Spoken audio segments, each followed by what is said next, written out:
Believers often use the threat of hell to try to convert atheists to their religion.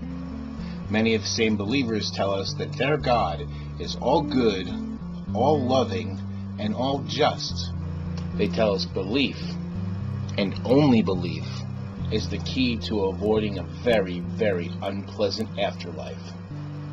But many of these same believers call themselves God-fearing.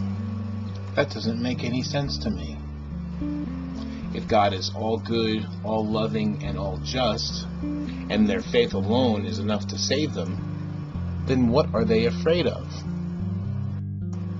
If the simple act of believing was all it took to get into heaven, then they would have nothing to worry about. And yet they're very afraid. This is what happens when your primary tactic is fear. This is what happens when you build a doctrine of salvation based on belief and not acts.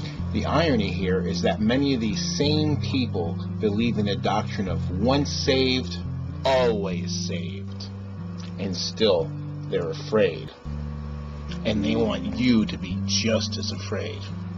Afraid of a God that is supposedly all loving, all good, and all just.